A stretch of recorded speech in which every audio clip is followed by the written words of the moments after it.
Halo, apa kabar saudara semua dimanapun berada? Semoga selalu dalam keadaan sehat. Perkenalkan, nama saya adalah Inyoman Adi Susila. Dan pada kesempatan kali ini, saya akan menjelaskan kepada saudara semua mengenai hukum dan hukum perdata. Konsep dasar daripada hukum itu merupakan semua aturan, baik itu tertulis ataupun tidak tertulis, yang digunakan sebagai pedoman pada kehidupan sehari-hari, baik itu bermasyarakat dan bernegara, yang apabila itu tidak dilaksanakan akan dikenakan sanksi, dan sanksi itu dapat dipaksakan. Itulah konsep dasar dari hukum. Kita mengenal hukum itu ada hukum tertulis ataupun tidak tertulis. Hukum tertulis itu dapat kita temukan pada setiap aturan hukum seperti undang-undang, misalnya undang-undang dasar. Itu adalah aturan hukum tertinggi di negara kita. Kemudian di bawahnya ada undang-undang, di bawahnya lagi ada Perpu, dan beberapa peraturan-peraturan di bawah itu. Di sanalah kita bisa menemukan hukum tertulis. Nah, di selanjutnya di mana kita menemukan hukum tidak tertulis? Hukum tidak tertulis itu biasanya diidentikan dengan hukum adat, di mana hukum adat itu bersumber dari kebiasaan-kebiasaan yang terus dilakukan secara turun-temurun. Nah, sehingga kebiasaan itu dijadikan sebagai suatu pedoman atau aturan, bisa kita katakan sebagai hukum. Dan apabila itu tidak ditaati atau tidak dilakukan, itu merupakan suatu kesalahan. Bisa saja merupakan suatu kesalahan. Lalu, apa fungsi dan tujuan daripada hukum itu? Kalau kita melihat fungsi hukum itu tidak lain dan tidak bukan yaitu sebagai pedoman dalam kehidupan bermasyarakat. Itu pedoman perilaku dalam kehidupan bermasyarakat.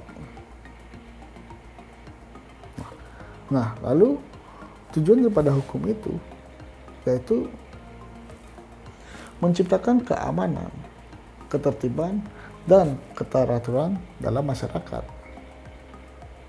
Juga mewujudkan keadilan dan kesejahteraan masyarakat, dan menegakkan hukum secara konsisten tanpa diskriminasi. Itulah yang merupakan tujuan daripada hukum itu. Sekarang kita akan memasuki pada pembagian hukum atau penggolongan hukum. Penggolongan hukum ini dapat digolongkan menjadi dua, yaitu ada yang namanya hukum publik dan ada yang namanya hukum privat. Hukum publik ini yaitu hukum yang mengatur antara kepentingan individu dan kepentingan negara. Sedangkan hukum privat ini adalah hukum yang mengatur antara kepentingan individu dengan kepentingan individu lainnya. Contoh, yang termasuk hukum publik ialah hukum pidana. Itu di mana ada kepentingan perseorangan yang dibenturkan dengan kepentingan negara. Contohnya hukum pidana. Misalnya, kamu berbuat pencurian, itu kepentinganmu, kemudian negara membalasnya. Itu ada kepentingan. Nah, kemudian kalau hukum privat, itu contohnya hukum perdata. Nah, antara kepentingan orang yang satu dengan orang lainnya. Contohnya, ini kepentingan waris, misalnya waris. Kamu berbagi waris, si A berbagi waris dengan si B. Nah, Nah, ini terjadi ketidakadilan pembagian warisan. Ributlah berdua ini si A si B ini. Nah, ini ributnya ini itu merupakan ributnya kepentingan orang perseorangan, tidak ada kepentingan negara. Nah, maka dari itu, maka hukum perdata ini dikategorikan kepada atau digolongkan ke dalam hukum privat. Gitu tuh. Nah, selanjutnya merujuk kepada istilah hukum perdata. Istilah hukum perdata ini pertama kali diperkenalkan oleh Profesor Joyo Diguno, yang mana itu diterjemahkan dari kata Burgerlich Recht. Istilah lainnya, hukum perdata juga kita dikenal sebagai, ada yang menyebutkan hukum perdata itu sebagai hukum sipil, dan ada juga yang menyebutkan sebagai hukum privat. Yang biasanya dari ketiga istilah ini, yaitu hukum perdata, hukum sipil, hukum privat, itu dilawankan. Misalnya hukum perdata itu dilawankan biasanya dengan hukum pidana, hukum privat dilawankan dengan hukum publik, dan hukum sipil itu dilawankan dengan hukum militer. Jadi istilah-istilah itu melekat pada hukum perdata, tapi kita di Indonesia itu lebih umum menggunakan hukum perdata. Lalu merujuk kepada definisi hukum perdata. Hukum perdata ini pada hakikatnya merupakan hukum yang mengatur kepentingan orang yang satu dengan kepentingan orang lainnya. Nah, ini akan saya bacakan beberapa pengertian hukum perdata dari para ahlinya. Nah, menurut Volmar, hukum perdata itu ialah aturan-aturan atau norma-norma yang memberikan pembatasan dan oleh karenanya memberikan perlindungan pada kepentingan-kepentingan perseorangan dalam perbandingan yang tepat antara kepentingan yang satu dengan kepentingan yang lain dari orang-orang dalam suatu masyarakat tertentu, terutama yang mengenai hubungan keluarga dan hubungan lalu lintas. Jadi Volmar ini menjelaskan mengenai hubungan antara kepentingan orang yang satu dengan kepentingan orang lainnya dalam kaitan hubungan keluarga dan hubungan lalu lintas.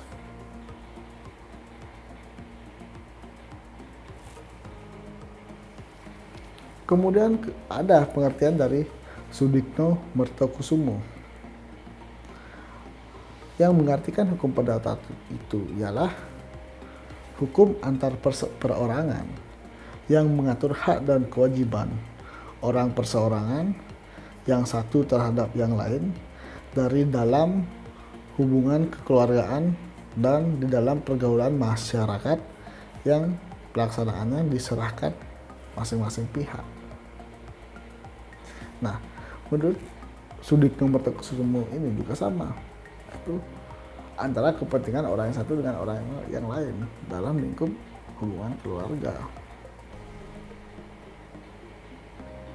Nah, saya akan tambahkan lagi pendapat dari Salim HS. Hukum perdata itu merupakan keseluruhan kaidah-kaidah hukum, itu baik hukum tertulis atau tidak tertulis, yang mengatur hubungan antara subjek hukum yang satu dengan subjek hukum yang lain dalam hubungan kekeluargaan dan di dalam pergaulan kemasyarakatan. Ini juga sama. Pengertian yang dikemukakan oleh Salim HS ini juga ada kepentingan pribadi dalam kaitannya hukum kekeluargaan. Dari ketiga itu dapat kita ambil suatu kesimpulan yang umum, yaitu bahwa hukum perdata itu merupakan hukum yang mengatur kepentingan orang satu dengan orang lain dalam lingkup hukum kekeluargaan. Dalam lingkup hubungan kekeluargaan dan kehidupan bermasyarakat. Apa saja yang menjadi unsur-unsur dalam hukum perdata? Dari pengertian hukum perdata itu dapat kita dari pengertian yang dikemukakan oleh Salim HS itu dapat kita petik beberapa unsur yang ada dalam hukum perdata. Unsur pertama yaitu hukum tertulis dan tidak tertulis. Di mana hukum tertulis dan tidak tertulis itu sudah saya jelaskan di awal tadi. Nah, yang kedua adalah mengatur hubungan subjek hukum yang satu dengan subjek hukum lainnya. Nah, ini penting, subjek hukum. Subjek hukum itu merupakan pendukung hak dan kewajiban. Lalu, siapa saja yang bisa dikatakan sebagai subjek hukum? Subjek hukum yang pertama sudah tentu adalah orang perseorangan, karena ia memiliki hak dan kewajiban yang ia miliki sejak ia lahir dan bahkan dalam kandungan. Kemudian subjek hukum yang bisa kita katakan salah satunya lagi ialah badan hukum. Mengapa badan hukum itu dikatakan sebagai subjek hukum? Karena ia juga memiliki hak dan kewenangan. Dan ia juga, badan hukum ini bertindak seolah-olah ia bisa sebagai subjek hukum, artinya bisa menuntut dan dituntut dalam hukum, sehingga badan hukum ini dikatakan sebagai subjek hukum. Baiklah, sampai di situ bisa dipahami. Nah, selanjutnya saya akan menjelaskan mengenai sistematika hukum perdata. Sistematika hukum perdata ini dapat kita lihat dari dua sudut pandang. Sudut pandang pertama yaitu sistematika hukum perdata berdasarkan ilmu pengetahuan. Kemudian sudut pandang yang kedua yaitu sistematika hukum perdata berdasarkan KUH-PER. Sistematika hukum perdata berdasarkan ilmu pengetahuan ini dimulai dari hukum perorangan yang kemudian dilanjutkan pada hukum keluarga, lalu dilanjutkan lagi pada hukum harta kekayaan, dan yang terakhir yaitu hukum waris. Hukum perorangan ini memuat antara lain peraturan tentang manusia sebagai subjek hukum, kewenangan hukumnya, domisili, dan catatan sipil, juga mengenai peraturan tentang kecakapan, memiliki hak dan melaksanakan haknya,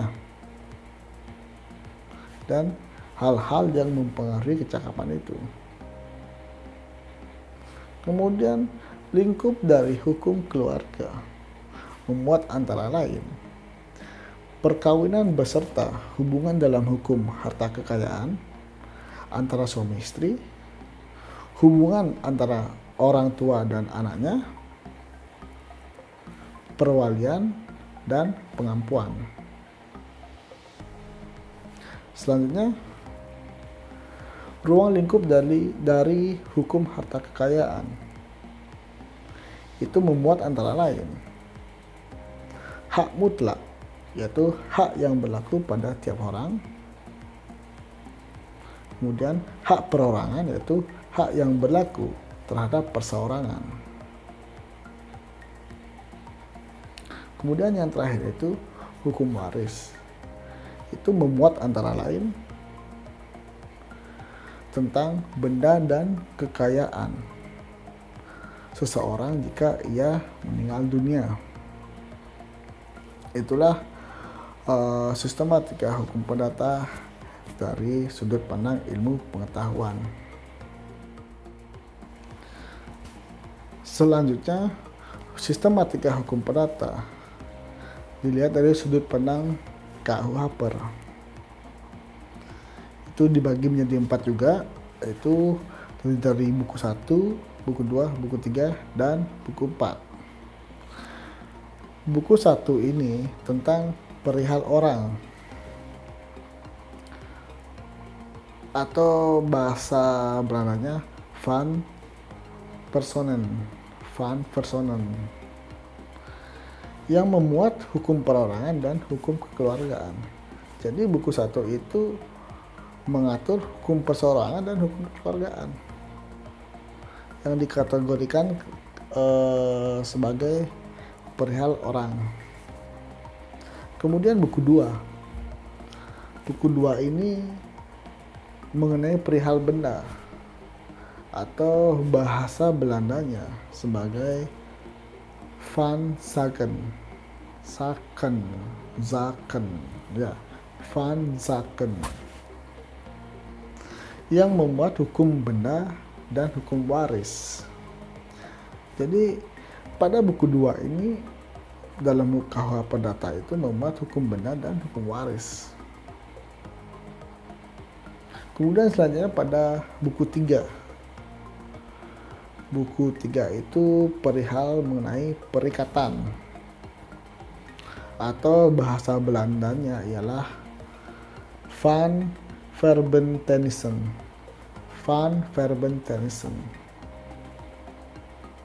yang memuat hukum harta kekayaan yang berkenaan dengan hak-hak dan kewajiban yang berlaku bagi orang-orang atau pihak tertentu.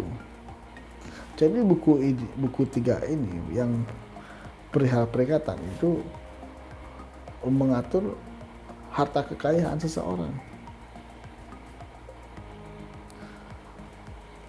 Selanjutnya buku 4 itu perihal pembuktian dan kedaluarsa dengan bahasa Belandanya yaitu van bewit en verjaring.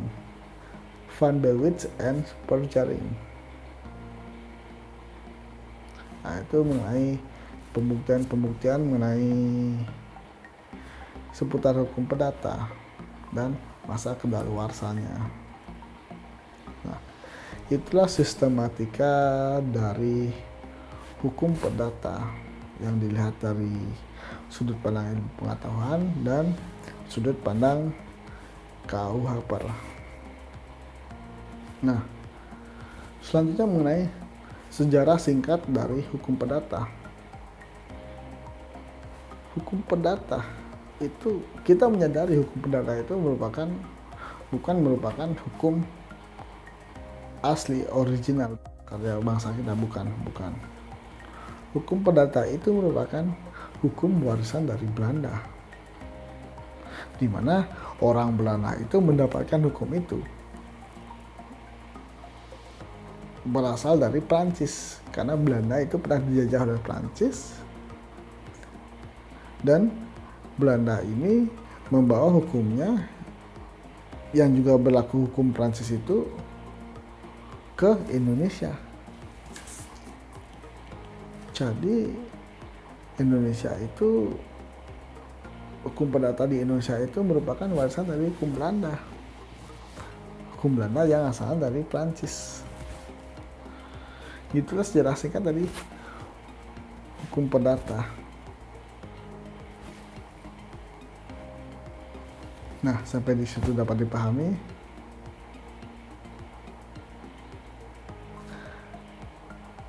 Pada video kali ini hanya itu yang ingin saya sampaikan kepada saudara semua. Saya harap dengan apa yang saya sampaikan dalam video ini itu membuka wawasan saudara terhadap hukum perdata. Ini merupakan langkah awal dalam mengenali hukum perdata. Baiklah, hanya itu yang ingin saya sampaikan pada video kali ini. Untuk berikutnya kita akan sambung pada video selanjutnya.